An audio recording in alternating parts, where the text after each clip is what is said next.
मैं अयोध्या नरेश दशरथ पुत्र एवं प्रभु श्री राम का अनुज लक्ष्मण महापंडित महाज्ञानी रावण को गुरु रूप में सादर प्रणाम करता हूं। आयुष्मान भव लक्ष्मण। कहो, अपने जीवन की इस अंतिम बेला में मैं तुम्हारे किस हित की पूर्ति कर सकता हूं?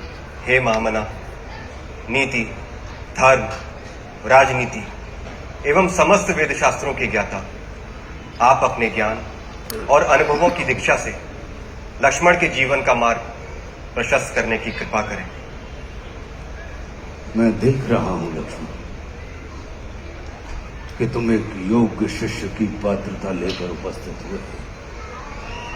अस्तु, मैं अपने जीवन के कुछ अनुभव तुमसे अवश्य साझा करूंगा। हे सुमित्रा नंदन, अहंकार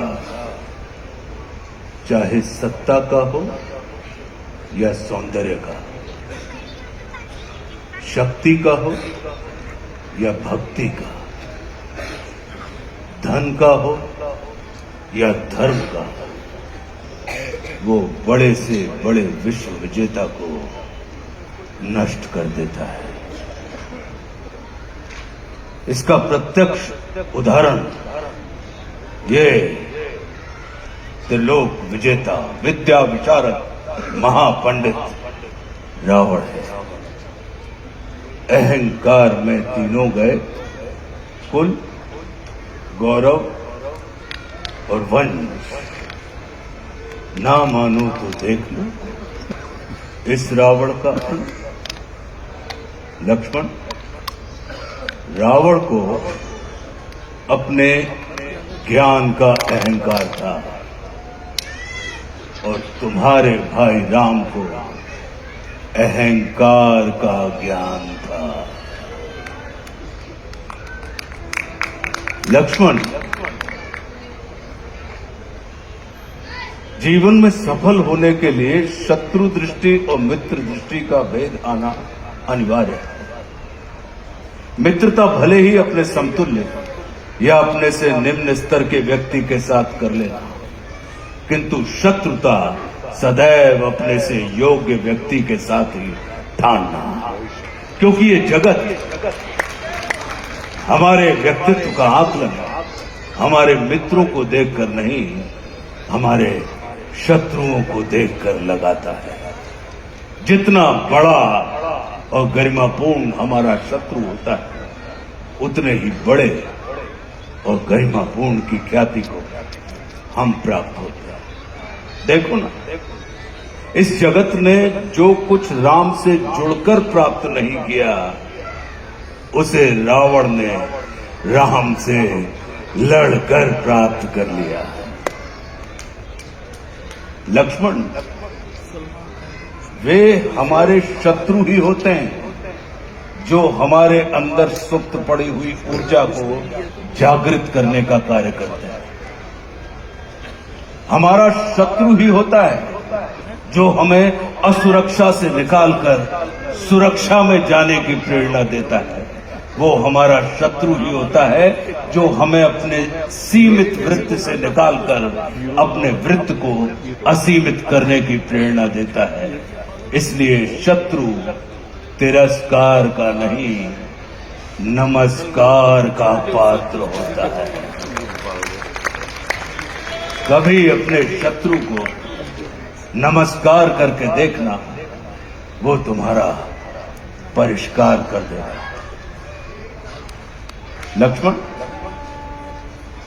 जैसे शरीर को संचालित करने वाला मस्तिष्क आकार में शरीर से बड़ा नहीं होता, गज को संचालित करने वाला अंकुश आकार में गज से बड़ा नहीं होता, वैसे ही व्यवस्था को संचालित करने वाले व्यवस्थापक को कभी भी व्यवस्था से बड़ा नहीं होना चाहिए।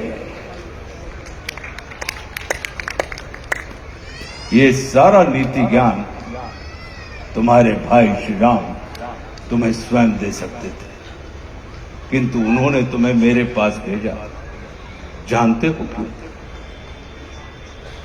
लक्ष्मण, मेरी संस्कृति असुर की है, लेकिन मैं प्रकृति से एक तपस्वी हूं, साधक।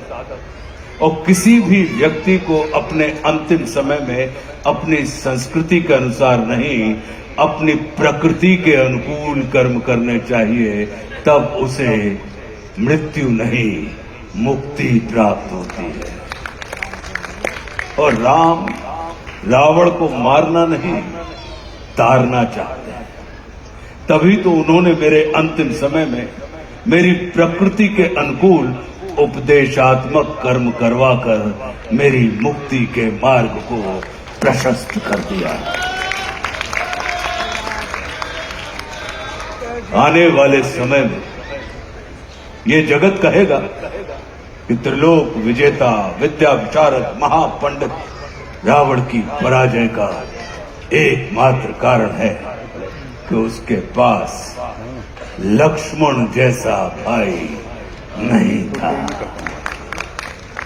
लेकिन इस जगत को ये स्मरण रखना चाहिए कि लक्ष्मण जैसा भाई प्राप्त करने के लिए व्यक्ति को रावण नहीं, स्वयं राम बनना पड़ता है। सदैव अपने भाई राम के अनुगामी रहना।